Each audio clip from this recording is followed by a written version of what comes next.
Welcome, everyone. Good evening, and welcome to the Coping with the Emotional Toll of JA webinar. My name is Megan. If you follow the Arthritis Foundation on social media, I might look a little familiar. I am a lifelong JA patient. I was diagnosed with juvenile idiopathic arthritis in 1995, and I was only 2 years old. So I have lived with arthritis my whole life. And when I was 26, I was diagnosed with psoriatic arthritis additionally along with. And that's when I turned to social media to connect with others, share my story, and help other people feel less alone through this, lived experience of life with arthritis. So during tonight's webinar, we'll be discussing the emotional and practical challenges of raising a child with juvenile arthritis. While I'm not myself familiar with raising a child with JA, I was a child of JA and I am now a mom. So you'll get tips and tools to ease medical and mental stress, build resilience, and find balance as a family. You'll also learn where to connect with others who understand the journey. And before we get started, we just have housekeeping to go over. You are muted. All attendees are muted for this event, but you can direct any questions you may have throughout the presentation to the Q&A box at the bottom of your screen. We'll start with a presentation led by our Dr. Dingess, and then we'll move on to an expert-led panel discussion. Afterwards, we'll take some time to answer your questions, and after tonight's session, you will receive an email asking about your experience. These surveys help the foundation better plan for future events, so please take some time to fill it out if you can. A recording of tonight's event will also be available in 1 week on the Arthritis Foundation's YouTube channel and Webinars Hub. You can view upcoming webinars, which are hosted monthly on the Webinar Hub, and past recordings on our YouTube channel as well. Last but not least, you asked and we listened. Tonight's PowerPoint, along with other helpful resources shared during the presentation, will also be available on past webinars page a week from today. So we have a poll, just kind of like an icebreaker. So if anybody wants to respond to lately, what's been the most challenging part of managing your child's JA? A, coping with the uncertainty of pain and flares, handling doctor visits, lab draws, or shop time, balancing family life, personal time, and caregiving, communicating with my child or children about difficult emotions, and feeling alone or like I don't have enough support.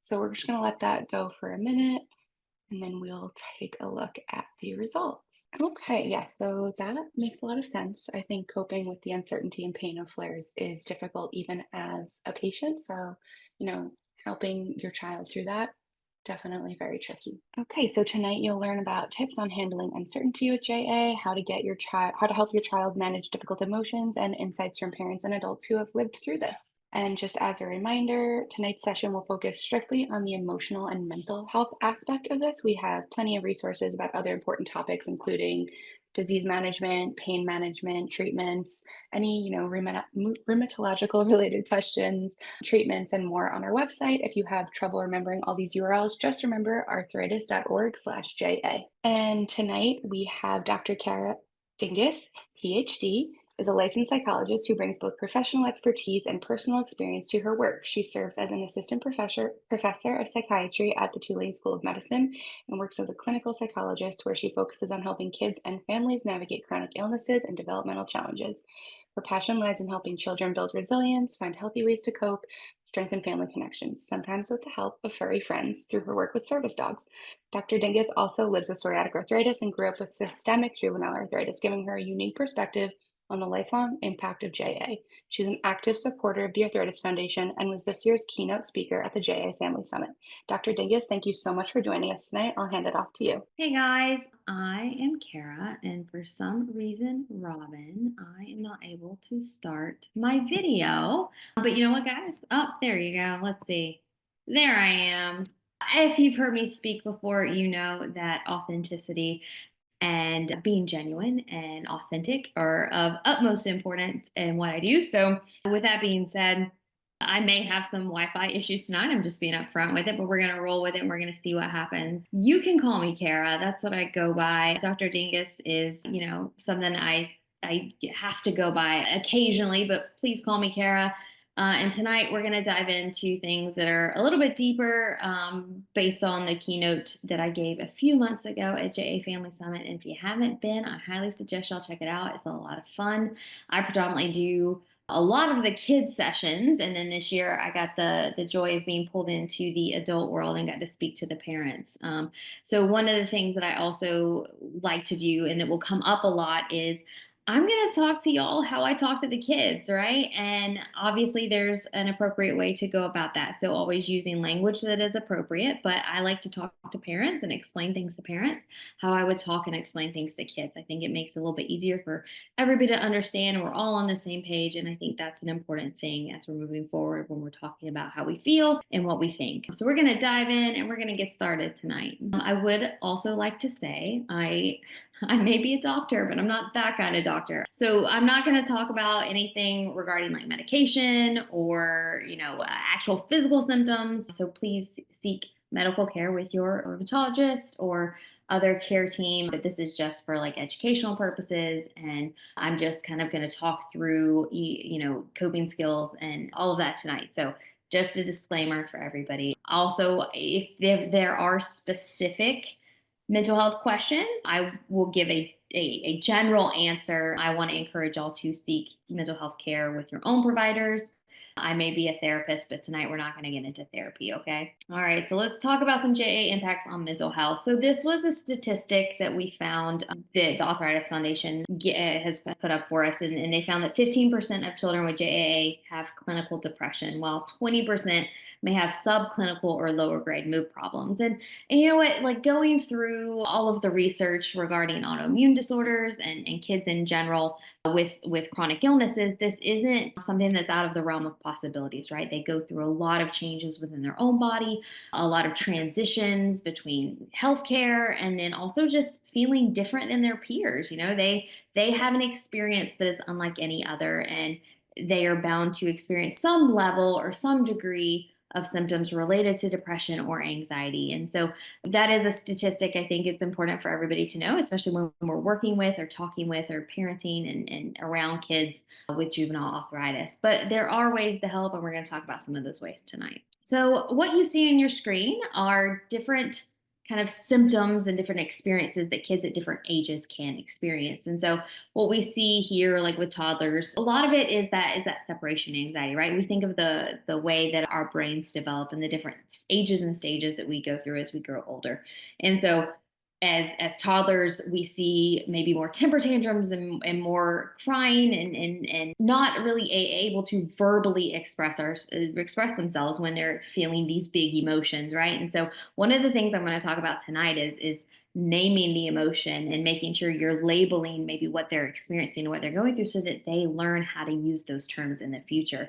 So yeah, they have different difficulty expressing their emotions and talking about what they're experiencing. They may not even understand really what's going on at that point. I mean, they're toddlers. And so until they have that language, until they kind of know what's going on in their body, they're obviously not going to be able to communicate with that with us. And so we're going to see more of those that crying, the aggression may come out, tantrums, and separation anxiety, right? Because our parents are where we find comfort. And so when we're going through something that is scary at that age, we want to turn to our parents to provide with that comfort and receive that comfort from them. Whereas children, ages 4 to 11, we're going to see some transitions there, right? They're going to feel different from their peers. They're going to start noticing that they're different from their peers. And they may feel a sort of shame or guilt or anger related to the differences and why can't I be, I hate this word, guys, but why can't I be normal? We're going to see that in teens as well. So they have the why me starts to come out. They may feel like a burden on their parents at times. Even again, as they get older, that might be a feeling that might continue too about, oh, I'm having to go all these doctor's appointments. Kids start noticing, what parents are doing with their time and with their money. And then they start seeing that, okay, mom is spending all of her time taking care of me. Why isn't she taking care of herself too? And then that turns around on themselves, and that might start impacting them in more physical ways. So we might start seeing sleep disturbances, might start seeing changes in appetite. And again, that can carry on into preteens and the teenage years. What we often see, and I work a lot with the teens and the young adults at JA Family Summit and at camp, and what we see, and this is somewhat typical, guys, is we start to see them rebel. We start to see them not take their medication or start to do more activities and really push their body to their limits because they want to see and they want to explore. And sometimes that's typical, right? We want them to know what their boundaries are. they can learn in a safe environment where they have the parents to fall back on and to rely on in those situations to help them navigate those different situations. But you might see them start to struggle with their identity. Who are they? Is JA a part of who they are, or is it who they are? And so just kind of deciphering that on their own, and coming to terms with what this diagnosis means to them. You might start to see some issues and difficulties with how they view their body, specifically like their joints, and having starting to form their own kind of analogies into how to explain pain and what that is to them. I know growing up for me, whenever I was asked what my pain level was, I hated that question. I'm like, well, it's different for everybody. And then they would be like, well, what is the pain like for you? And I always said, I was like, it's like I'm the Tin Man from the Wizard of Oz, but I'm in the water walking with weights on all of my joints. And like that language related to others, and they were able to then kind of know and understand what I was going through. So that is something that you learn as you get older, kind of how to explain what's going on and how to work through that in ways that doctors can understand and patients can and parents can understand. But this is also where we start to see more depression and more anxiety come out, because we're also getting to the age of transitioning away from the pediatric rheumatologist to the adult rheumatologist. And with that comes a whole slew of different feelings and different, situations of having to then become more of your own advocate. And we may talk about some of that tonight in questions and in things that pop up. But these are different impacts by the different ages and stages that you may see in your children. So, like I mentioned earlier, like with giving language, or with providing words for our children to use, right? I love the saying, before you can tame it, you must name it, right? The feelings wheel, I think, is such an underrated tool in the therapy world. And I highly encourage every parent that I come across, whether your kid has JA or not, it is good for you, it is good for your kids. And you put it up, put it on your fridge, put it in a place where everybody has access to it. And at the end of the day, or at the beginning of the day, you can all take turns, like you're sitting down at dinner every night. Like, let's go around and let's pick a feelings word for how we feel in this moment. You can also do highs, lows, and buffaloes. I talked about that in my keynote. Something to where, what was your high of the day? What was your low of the day? What was something that was really like crazy or silly or fun that happened to you? And that allows opportunities for kids to talk and open up about their day, about what they're feeling, and that can lead to conversations about pain and about experiences that they want to have or they don't want to have. And so that opens the door, and it all starts with labeling our emotions and putting a word to the feeling so that we can then learn how to talk about it. And so if you don't have access to a feelings wheel, honestly, you can just Google it. I know everybody has at this point probably seen Inside Out, and it is a great movie for kids. And again, it really opens the door for talking about and labeling those emotions that we experience. So, with these big emotions, how do we deal with them? What do we do with that? I hope sometimes, guys, I'm going to be, again, very authentic with you. Sometimes it is hard for me as a 34-year-old to cope with difficult emotions, even as a therapist, right? We all deal with stressful situations that we experience. And sometimes we hit a wall, and that's okay. But we have to fall back on our coping skills. And we want to fall back on more of those positive coping skills versus those maladaptive coping skills. So, how do we do that, right? First off, we validate. You know what? What you're experiencing is real. You are allowed to feel that way. And giving them that power, giving them a sense of control over something that they are having a hard time controlling, let alone if we're talking about our physical abilities and our response to flares. We can't control that. So we want to try and control the uncontrollable. And by doing that, validating them on their emotions gives them a little sense of control back in their life. And so, you know what, you are, you're valid in feeling that. So giving them that reinforcement, giving them that validation, it really is important and empowering to them. And it may not seem, and this is important, right? It may not seem as big to you, but again, think back to when you were younger, and anytime your parents might have said, oh, you're overreacting. How did you react to that? So we want to really take a step back, and we want to validate them and reinforce kind of sharing with you what they are feeling. We also want to normalize, right? So we want to take that fear out, but we don't want to stigmatize them, right? We don't want to just say, oh, you're just being a teen, you're just doing that. No, again, that provides like a negative connotation to what they're experiencing, and we don't want to do that. So we want to normalize, you know what? Yeah, this is hard. This is real. This is, you know, horrible, the bad, or whatever word you want to put in there. If it's good, like, yeah, you know what? Thank you for sharing that with me. I'm so happy you had that experience. So you want to normalize it. You want to make them feel okay and feel safe when they're sharing these emotions with you. And then if it is negative, you want to shift the focus. Okay, what can we do now? Where can we provide them with that sense of control, with that sense of independence and autonomy? Now, sometimes, and I get this feedback, when I'm talking with my teens and young adults that I work with, is we don't necessarily want to immediately jump in and solve the problem. Sometimes we do. Again, if it's, use your mom gut, use your dad gut on those situations. But sometimes just providing an ear for them to listen to, just providing them a safe space that they can vent, they can like let go of everything that they're experiencing. And then if the situation calls for it, let's make a game plan. How can we give them that control back? How can we help solve the problem that they're bringing to you? One of the things that I like, and I use this with my partner at home, I'm like, hey, do you want me to listen? Do you just want to vent, or do you want me to help solve the problem? So again, giving them that power to choose and to say, hey, you know what? Mom and dad are really listening to me right now. Maybe I do want them to help me with this, or maybe I just want them to listen while I'm venting about something that happened at school and I wasn't able to do it because I had to sit on the sidelines and whatever that situation may be. So really shifting the focus, also giving them that sense of control by letting them choose how you respond. So additional tips with this. I love a routine. I thrive in a routine. Again, it gets back to controlling the uncontrollable, right? If I'm in a routine, I'm sleeping well, I'm eating well, I know what to expect. So doing what you can. At the end of the day, we're all human. We can't live life in a strict routine, but providing visual schedules with knowing what to expect. And this goes for kids with JA, this goes for kids without JA.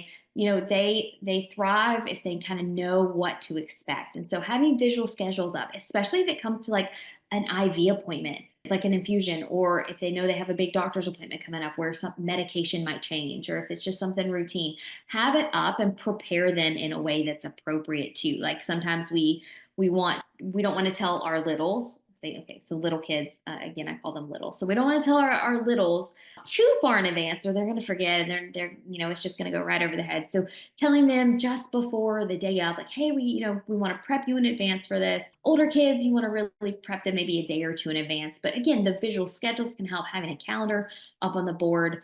And if it's something, again, like an infusion, like a shot appointment, a medical appointment, a hospital stay that they may not be expecting MRI, there are ways that you can go about working with them on that. So, reminding them how much they've made it through this before, if they have. If they haven't gone through an infusion or a shot appointment before, prepping them for that through social stories, through there are a ton of books out there, or TV shows. I believe Bluey these days has an episode on going to the doctor. Doc Steffens, Peppa Pig. I think they all have something where they talk about that and what that experience is like. So using social stories, reviewing with them what happened last time they went. So again, just talking with them about what to expect, preparing them in language that they're going to understand, and reminding them, hey, you know what? I know this is no fun. I know it might hurt a little bit. It may be uncomfortable. You have done it before. I know you can do it again. We have evidence of that. Remember what happened last time. So really talking through the procedure, talking through whatever the doctor's appointment is, whatever the MRI, whatever, situation you'll have coming up. So building upon what they've already learned and the experiences that they've already had to move forward with. If it's something a little bit more long term, or even if your hospital hasn't, most hospitals do, but involving child life.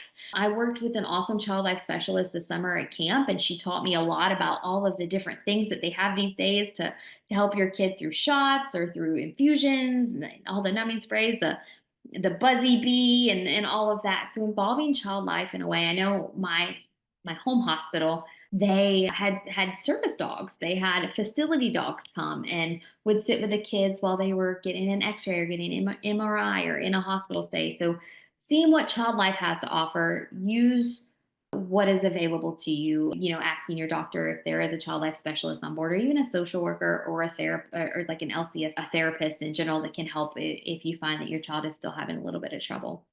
Encourage play too, depending on what stage your child is at. Think back to the slide we had a few slides ago, and really encourage that imaginative play. So if you're at home and you know you have an important doctor's appointment coming up, or even if your child is experiencing like big emotion, some anxiety or some worry about, flaring about what's coming up, act it out through play. That is how kids see and experience the world at certain ages, is through play and through interaction. So if they have a baby doll, if they have a bear, if you come to JA Family Summit, or even sometimes in camp, they have Panda Bear Clinic, and you walk the panda bear through the different appointments, through blood draws, through, x-rays, MRIs, seeing the rheumatologist. So again, encouraging them through play and being able to act it out so that they can see what happens, that is huge. They're going to remember that. They're going to feel more comfortable with it. There's some apps too out there where you can track symptoms. If your kid, I know we were talking about like, coping with the unknown, right? Coping with not knowing what's going on. I had on my phone for a little bit, there was a symptom tracker, and I could see like, okay, around high stress times, I'm going to flare more. Or around times where I'm busy or I'm not sleeping well, I'm going to flare more. So allowing them, or even yourself, to track with them symptoms that they're experiencing, that can really encourage that independence so that they can start keeping track of their health. But it also, again, controls the uncontrollable, because if you know you have something that is really going to stress you out, if you have like a big vacation plan, it might be worth talking about. Hey, maybe we need to schedule some down days. I've had that going on right now. I have no plans this weekend, and I can't tell you how excited I am to just sit and relax because I know I have a big trip coming up. So, using digital tracking, using electronic things these days to really help kind of monitor, track your symptoms, and make plans for the future. I love this slide too. So remember, your child is a mirror. So kids see, you may not think so, guys. Y'all may not, sometimes we forget, but they are watching and listening to everything that you say and do.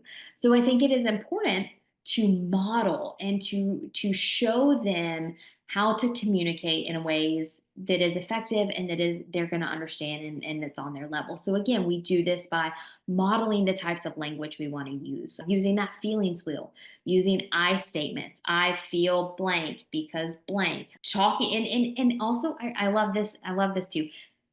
Even if you're anxious about something, it's okay to share that with them and share how you cope with that in a way that is age appropriate. That is going to be my caveat for everything, right? So if you have a little kid that's really maybe worried about the upcoming doctor appointment, hey, you know what? I'm sometimes get scared too when I have to go to the doctor or go get my blood drawn. But you know what really helps me? I really think about what's going to happen. I really think about what I've been through. I take some big bubble breaths, and I know it's going to be okay because I've been through it before and I've gotten through it. So again, that's an example of using language for a smaller kid. For older kids, for teenagers, again, being like, you know what? It's not fair, and sometimes it sucks, and I don't like it either. And you know what? Again, we've gone through it before. I know we can handle it. And again, so using that language, model and normalize it for them. I think sometimes kids look up to what we've gone through, and they think, oh gosh, moms and dad and big sister or whatever, they're so calm, cool, and collected. But sometimes at the end of the day, we just want to see that we're all human. I tell kids all the time when I'm working with them that sometimes it's okay to take that cape off, because a lot of times we're made to feel like the superhero, the strong one. But sometimes it's okay to take that cape off and just be a kid, and let our emotions go, and talk to everybody about how sometimes it's not fair, and how sometimes we are scared and we are sad, and that's okay. So remember your kid as a mirror. You really want to model that language for them. You want to show them appropriate coping mechanisms that you use that they can then potentially use one day or start you implementing with themselves right now. So dealing with fear, I talked about a few of these already. I talked about the Buzzy Bee distraction toy. That's on Amazon. Child life specialists use this one. I saw it used at camp, and it was really cool. But with that shot time, right? We want to provide it in a way like this. I get a lot of questions about this from parents. But again, you want to provide them with some sort of level of independence through this. So in a comfortable setting, right? You want to give them a choice. Hey, do you want to sit on my lap? Do you want to sit on a chair? What arm would you like? I know you don't want to do this, but we have to do this. But I'm going to give you a little bit of power in the decision that you get to make. Do you want to hold your stuffed animal? Do you want to watch a video while you're doing it? How would you like it done? And so by giving them that sense of power, that sense of control, you're giving them a little bit of their independence back when it comes to that. There are a variety of different distraction techniques. Again, whatever they're into on the iPad or tablet these days, sensory toys, blowing bubbles, that's a good way to work on the bubble breaths that I mentioned. So those deep breaths that come from your core. And again, it regulates your body, and it allows you to kind of be grounded in the moment. And so by blowing bubbles for little kids, that's a way that they can do it without thinking about, oh, I'm taking a big breath. Listening to music, again, deep breathing, having the shot exhale. So all of those are some distraction techniques.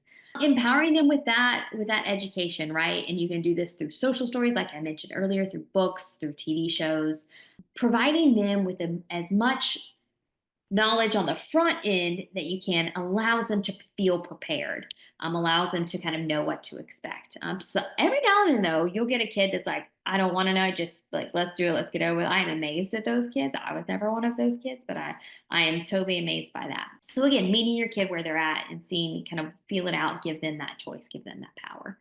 Rewarding reward system. So reinforcers, especially with those littles, they love a good treat. And I'm not talking about like a big expensive, but like, Dollar Tree, get a little reward box, a treasure box. Five Below has some stuff, the dollar section at Target. Get something that is high reward for them. Hey, if you get your shot, we can do that. You can even do it through like a sticker chart. But language in itself, you know what? You did a really great job. I know I was really scared. You were so brave. You're so awesome.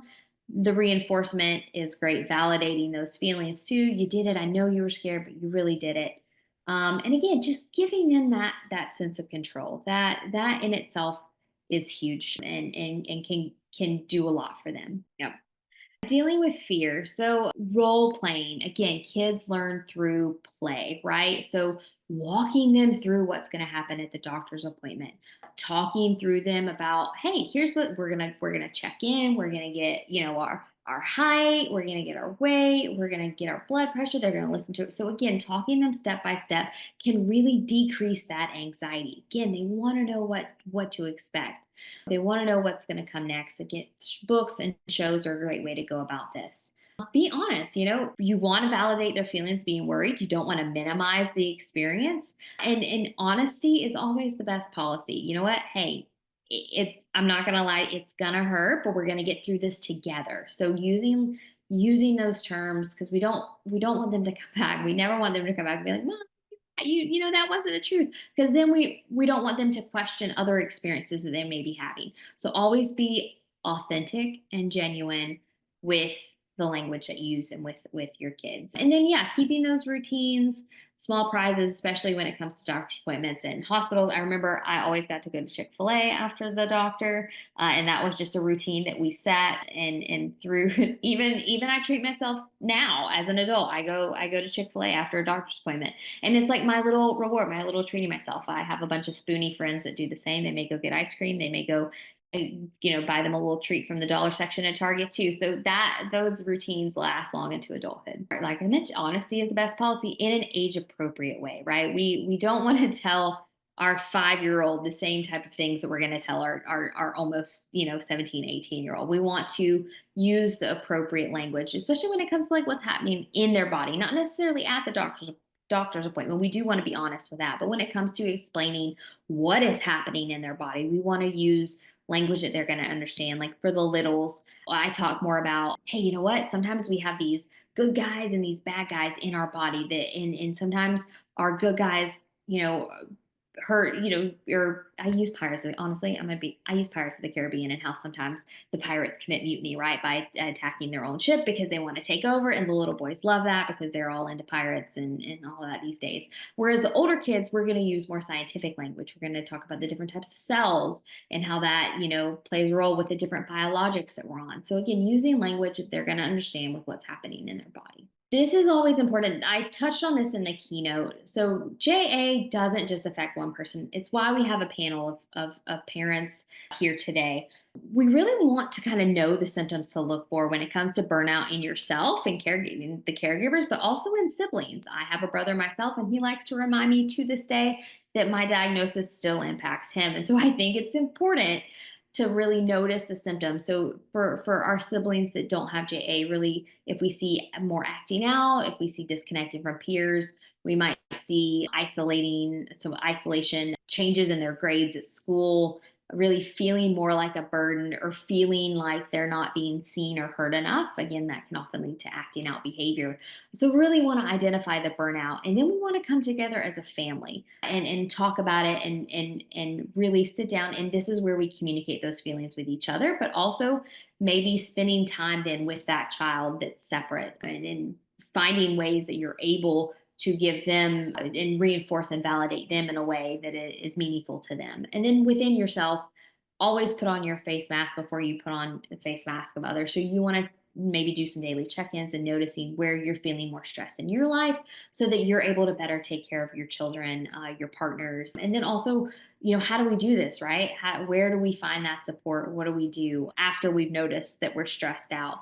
But the first step is coming in identifying and finding kind of where we're feeling stressed and where we're feeling it in our body. So coping tips for you, right? So listen to your own emotions. We want to really lean into that self-care as much as we can. I mean, as we know, we're all human. We all have different jobs and different kind of responsibilities. And so finding ways that you can work self-care in, whether it's just sitting in your car for an extra 10 minutes before you walk in the house, taking some deep breaths, or if it's, hey, switching off with your partner and allowing yourself to take, a little bit longer of a shower, or, going out to coffee with a friend, something that, or workout, run, whatever you find and can rejuvenate yourself with. Asking for help is huge, both asking for help from a partner if you are, a single parent, finding help in your community, whether that be through, a therapist, through family connect groups, other families in the area, JA parents, JA families,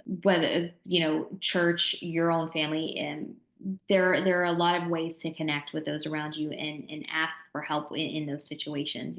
Communicating openly, guys. Communication is the key here. And I think this is important too, scheduling some time for yourself, because again, you want to be able to take care of yourself before you can take care of other people. Always put on your face mask first. One of those ways is actually on your screen. It's connect groups through the Arthritis Foundation. Also, sometimes there are Facebook groups. You meet families at different Arthritis Foundation events as well. For your other kids, I kind of mentioned this about like validating themselves, but acknowledging their role. Like, you know what? Yeah, sometimes we do have to go to the hospital, and we do, and that's not fair, and that's not cool. So how can we meet you where you're, how can we provide support to you in those moments? I know that was something that was huge for my brother. Like, they may have been in the hospital with me, but then they always made time for him by trying to go to, take him out to dinner, or go to a band concert for the, he played the trumpet. Not that that's important, but going to something for him and really making sure that he felt special. So acknowledging their role in the family, giving them that special time, including them in the care when it's appropriate, bringing them in on those conversations, because sometimes the not knowing for them is just as anxious as the not knowing for the child that has JA, right? They're scared too. They don't know what's going to happen to their sibling. And so really providing them with that knowledge and that education on what's happening is appropriate. Validation is huge.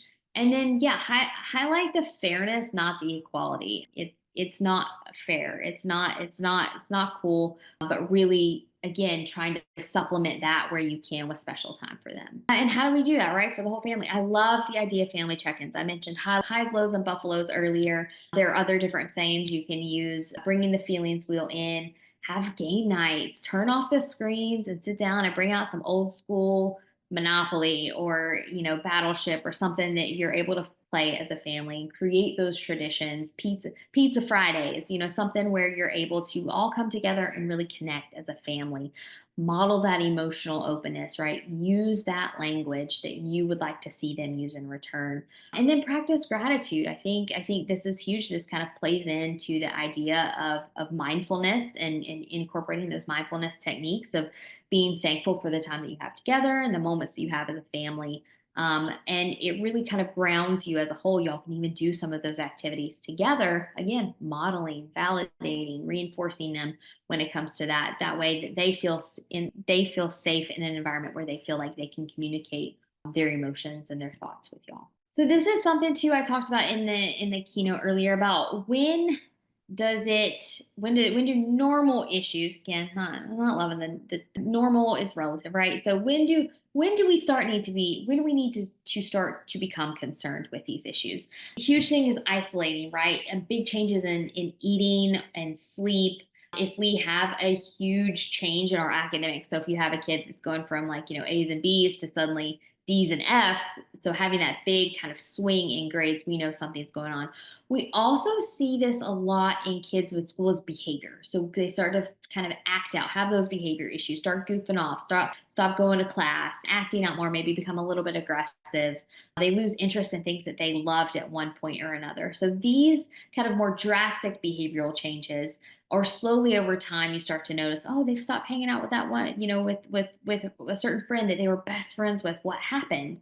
How can we really talk about this? So really seeing those changes, those drastic changes, that's when attention needs to be brought to the issue. Hey, why don't we go talk to somebody? Why don't we find somebody, a therapist, a school counselor? Let's talk to our peds room about it. Maybe the social worker in the office. Let's talk to them about that and see maybe where we can go from there. Sometimes kids don't want to open up to their parents. So I always suggest alternate forms of expressing their emotions, like writing things down.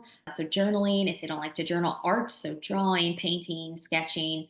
If that's not their thing, sometimes screaming into a pillow, something to get it out where they're not holding it in. But finding alternative ways for them to get out those emotions and express their emotions, that is helpful too. And I may be skipping ahead here, but let me slow down. So yeah, these are some more typical issues. When they become more serious, that's when attention needs to be brought to them. So when and how to seek out professional help. So the other big thing here is frequency and intensity. So sometimes parents will ask me, well, what is just normal, teen anxiety versus puberty versus a flare slash, the arthritis, the JA speaking. And it's like, okay, how often is it happening? And to what extent is it happening? And is it interrupting their ability to function daily? So yes, flares can happen for an extended period of time, right? But at what point does it become too much? At what point does it become an issue where, okay, we've checked the flare box and we're it's yes, it's not, we're not in physical pain. So to what extent, to what degree are these behaviors occurring more? So that's when we seek out help. Where your PCP, so your pediatrician, your pediatric rheumatologist. I always suggest going through insurance so you know what's covered, because we all know insurance and how that goes. So wanting to make sure that mental health care is covered by your insurance. APA, ACA, that's the American Psychological Association, American Counseling Association websites. Arthritis Helpline is another way to go. So through therapy, implementing your coping mechanisms, connecting with others, and why? Well, there's a greater emotional and psychological well-being for everybody. It creates that. It creates safe environments for everybody in the family. Open line of communication to where everybody feels safe talking about their feelings. The kids are going to be all right. At the end of the day, guys, they are not the JA. That is a part of them. That is a part of me. That is a part of Meaghan. That is a part of Denise's and everybody on the panel. That's a part of their kid. It's not who they are. And so at the end of the day, they are just kids. They're gonna press your buttons. They're gonna push those boundaries. JA is hard. It makes things harder. In the end, it does build resilience. It shows us who we are, and it shows us that we can overcome things.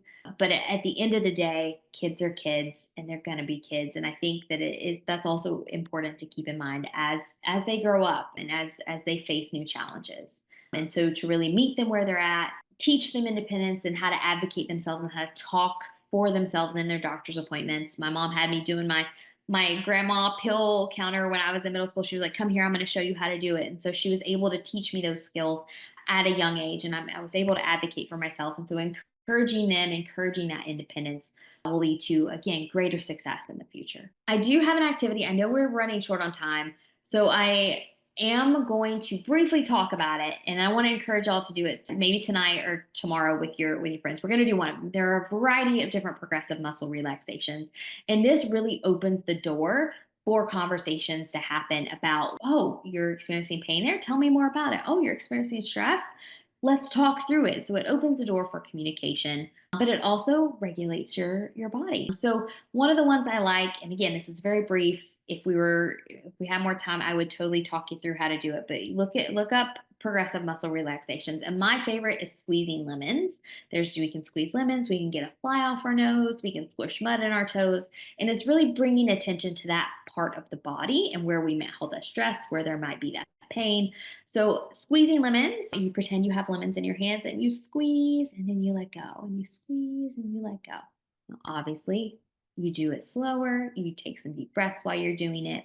And it really, again, allows you to see where tension is in your body. Right now, my wrist is hurting, so that hurt me. So then I would tell you where and how I am hurting and why that is. So this is a great way to open the door for those conversations. So I want to encourage you to look into it and you can try it. You can also reach out and look into resources for that as well. All right. So we're going to jump into the panel. I'm going to throw it back to Meaghan and she's going to ask some questions. Okay. Hi, everyone. So our panelists tonight, we have Brent and Denise, who are JA parents, and we are actually a little bit behind on time. So if anyone does have a question to submit to that Q&A box, go ahead and do that now so that we can hopefully get to it. We're going to start with the panel and we will mix in any questions that come in as we go. To start out, we are going to first talk about dealing with medical trauma. So our first question is, what are some things that your care team has done well or did well to help you cope? Are there things you wish they had done differently? For me personally, I loved that my pediatric rheumatologist's office was just like a joy to be in. They had, all of the best toys, and my pediatric rheumatologist always made sure to to remember what I was up to outside of arthritis to make me remember that more than just my disease. So he would ask me how ballet class was going or whatever it may be. And that always made me feel less, that I was just my disease. I don't know if anybody else has anything they wanted to add to that before I move on to the next question. And we'll turn it to Brent. How do you manage your child's anxiety around shot time or hospital visits? Yeah, I think, and Kara talked about it too, is that letting your kid be in charge of those things at some level, or giving them the perception of that they're in control. So when we had to give shots at home, we let my daughter kind of dictate how she wanted to do it. Like, do you want an ice cube?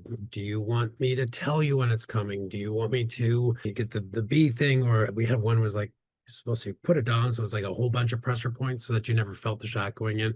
I forgot what that was called, but her thing was ice. So she iced for 10 minutes. If we need another ice cube, we get more ice cubes, but it was 10 minutes every time. Then we had the shot, and then it was also helpful for me because the umbrella needed to be prepared a certain way. So when I knew it was 10 minutes was up, I'd be like, okay, I got 1 minute. I'm going to start cooking that stuff together. So we gave her that control. And then she felt like this doesn't control me, I control it, and to give her that control. So that was one way we kind of worked around that. That's awesome. I think that consistency and that routine of even just, the consistently 10 minutes, that's great. Yep. And we're going to turn it over to Denise now. What do you look for in a medical team? So my daughter is a medically complicated child. So she has arthritis, she has Crohn's, she has fibromyalgia, she also has autism. So for us, a medical team that is, I guess, more experienced with the overlap of some of those conditions. So her brain processes information a bit differently since she's neurodivergent. So making sure that her medical team understands when they're talking to her, that if they're asking about pain, you may have to ask in a very specific way because her threshold is a little higher, but also how she perceives pain is a little bit different. So if her baseline is a 4 or 5, if you ask her, well, are you in pain? She's like, well, no more than normal, but normal is relative, right? So Right.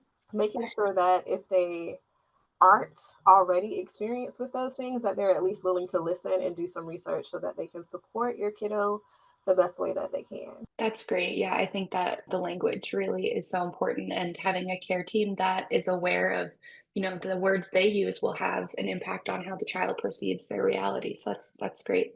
The next question we have is how from the audience, how can I encourage my teen to take meds she doesn't want to take?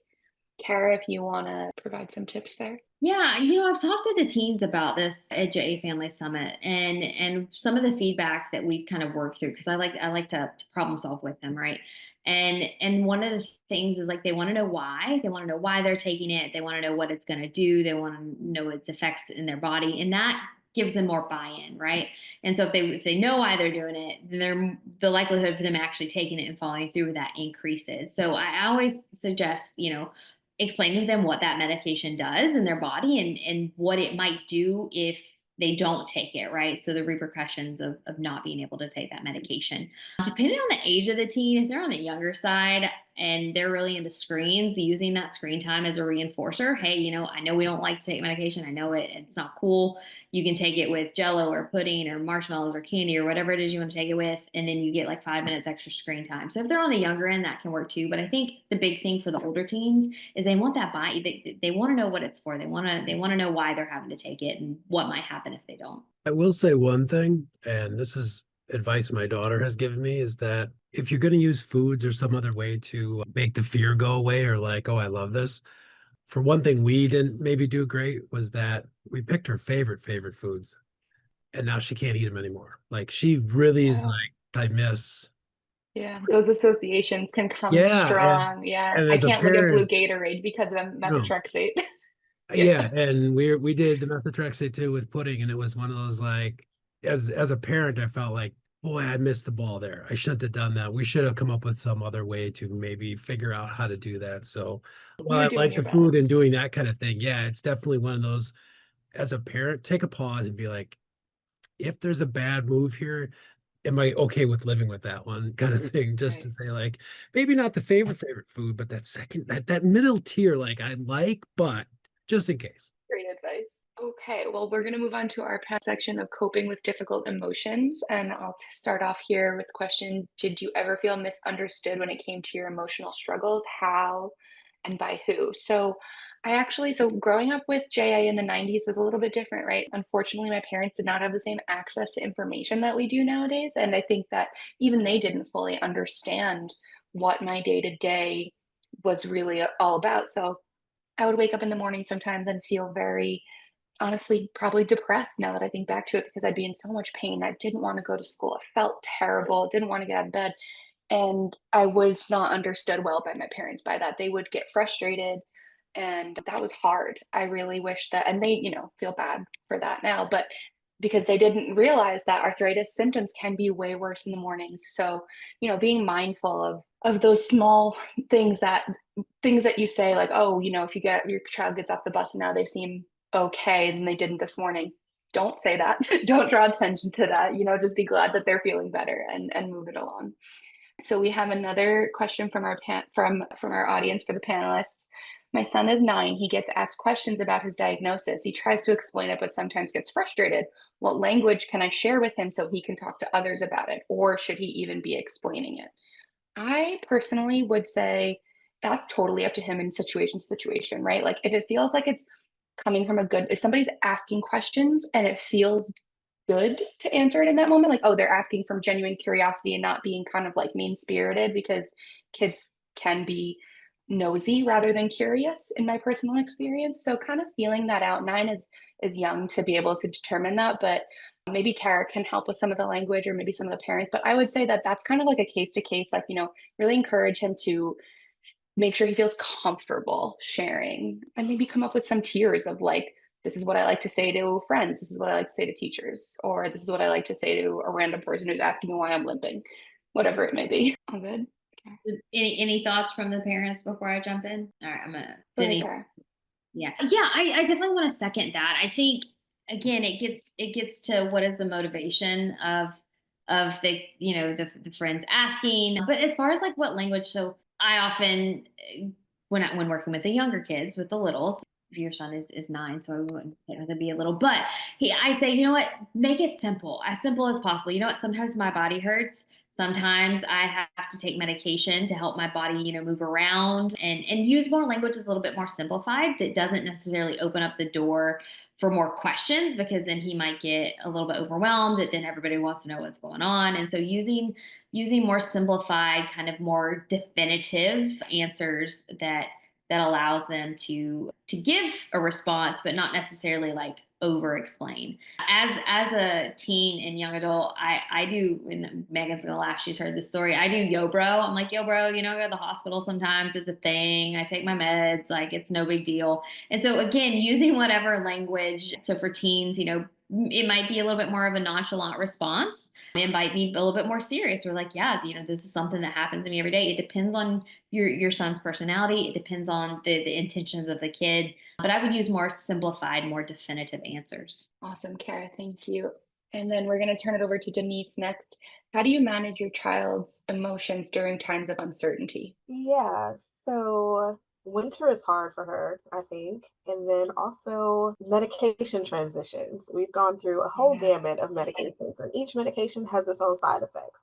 So when one stops being as effective as it once was, that's always sad, but also there's the transition period. And will insurance cover it? Will I have to be unmedicated for a little while? Or will the new medication have side effects that are yuckier than the medication that I was on before? What sacrifices will I have to make because I don't feel great? So all of that can be really hard. I try to just talk through it, to acknowledge her feelings, to acknowledge that it sucks, right? Like, this is not an experience that you should be having to go through in an ideal world, but we're here. So she gets tired of me saying this. I have said it since she was first diagnosed, but you can do hard things. That is our motto.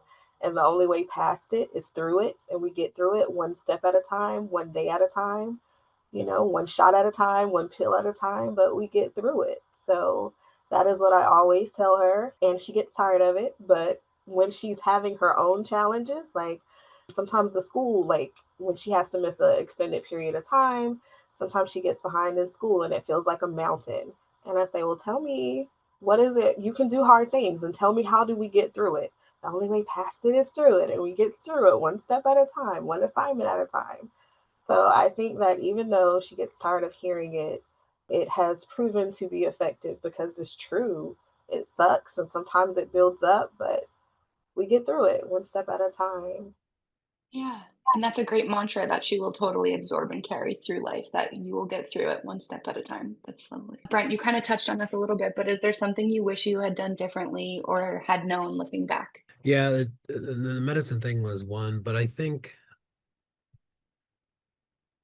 I was thinking back all the way to when we were sitting in the doctor's office with a scared little girl and parents not really knowing who we are, meeting with a rheumatologist and waiting for the results to see, like, is this is this going to be real or is this not? And one of the nurses walks by and said something. I think my wife had to go to the bathroom or something. One of the nurses walked by and just nonchalantly said, "Yeah, that's the new GIA kid. We'll get there in a second." That's how I think we found out. So it is one of those things that I think, if you're on this panel and you already have a diagnosed kid, you know that's always coming, but it's always one of those things that in that doctor's office, that's a normal occurrence. And I think there was a slide where it says, why can't that be normal? I think it's telling your kid that you are normal. And when I heard that and when it was diagnosed, other than the sort of like, what is this? What's going on? It turned into more of, this is our new normal. We're going to have to do these things. To your point, Denise, of, sometimes we have to do hard things, and that's what we do. And what can we do to make things normal for you as our kid, right? Like, what does that look like? How can we help you thrive?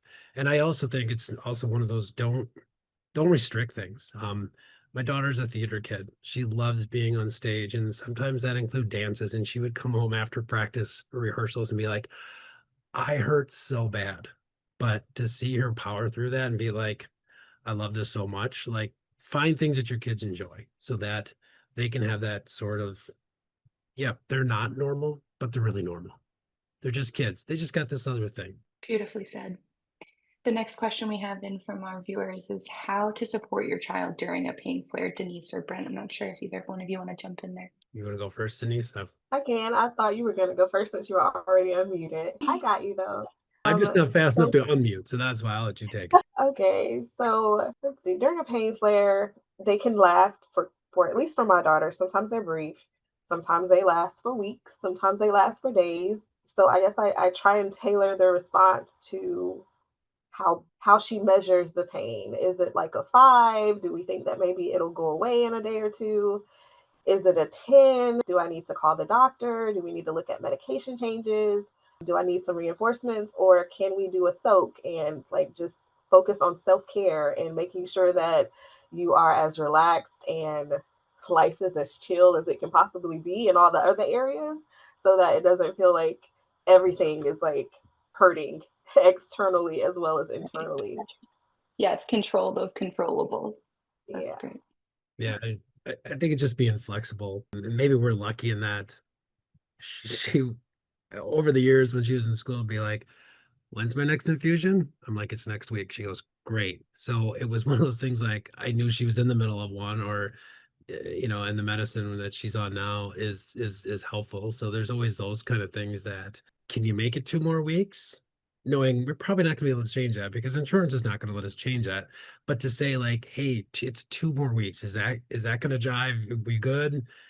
Yeah, I can make that work. Or if it wasn't, then yeah, let's revert and let's call a doctor from that standpoint. But yeah, just being flexible. And if it's, let's take the day from school, you just go nap and nap this thing out.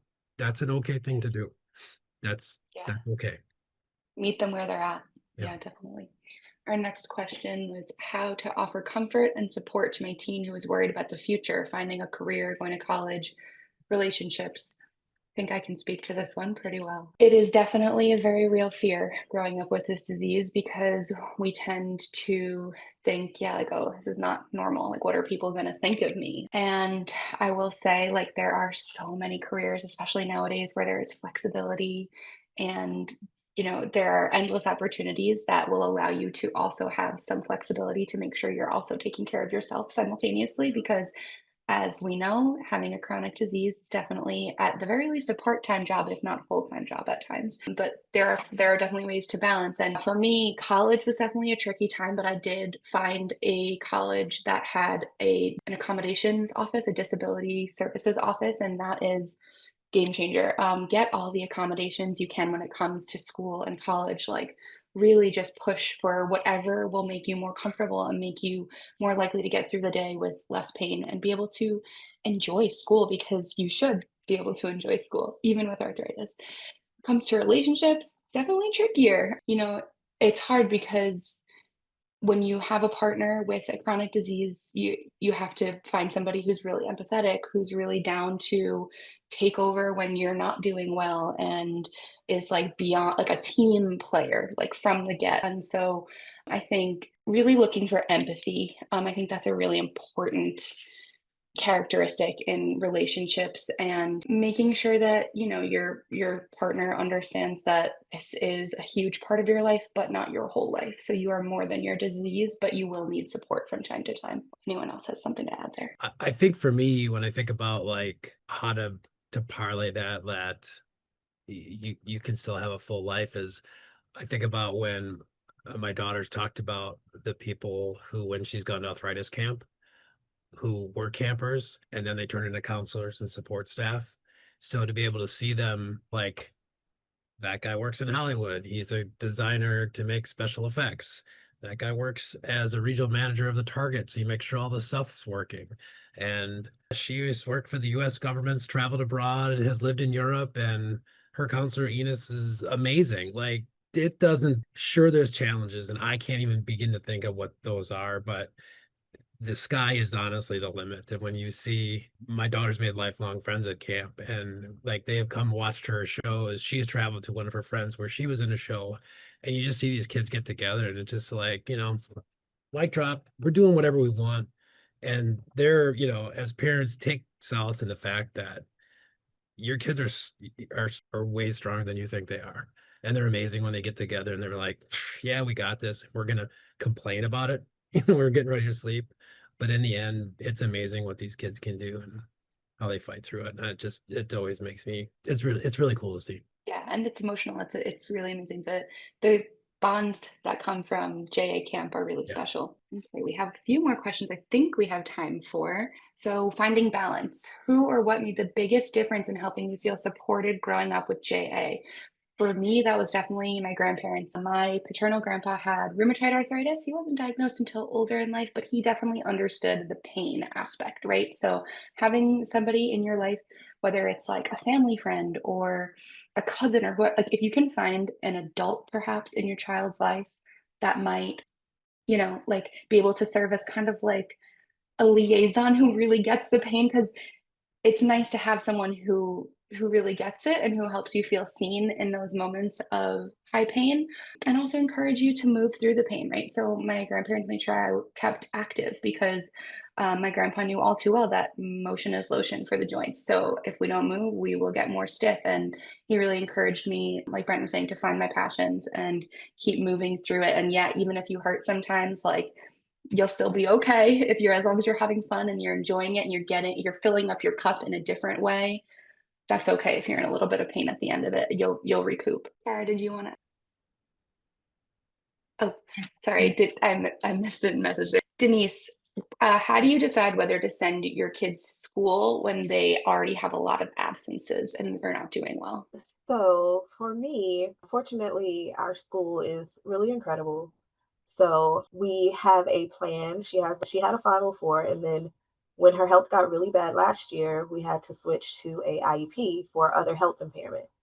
And what that did was allow her to have services. So when it got really bad and she was having extended absences, they actually had a tutor that would come out every day and help her stay on top of her classwork. So even though she did get behind, it felt a little more doable because she had support coming out every single day and accountability, and it made it a little easier. But before that, it was a little harder, right? Because it was just me trying to navigate and trying to weigh how bad or how good she was feeling versus her capacity to get through the school day or, still function and do the things that she wanted to do. So I always used to ask her, and I still do. We kind of have a reward system at the end of the week. She loves thrifting, she loves shopping. So if you can make it through the week, like, is the pain bigger than this place that you want to go to at the end of the week, right? Mhm. You pick wherever you want to go. It can be, within an hour radius. And if you can make it through the whole week in school, then this is the place that we'll go to. So a lot of times, even if she's hurting, she can get through the day because it's like, okay, am I hurting so much that I want to miss thrifting at this place that's, 50 minutes away or whatever? And I think that helps a lot as far as motivation and also trusting that she knows her body. So if she's telling me like I really can't do it, that she can't, and we just have to be flexible and figure it out, and keeping the school informed. She's having a flare up right now. I'll email her teachers. Can you send me assignments? Can you give me a rundown of what's due this week so that I can make sure that she has it turned in? It's really a team effort. I also chime into my village, right? Like, if I'm not strong in a subject and she's missing days, I may not have the capacity to help her, but I know that maybe this person can help her with math or science or whatever.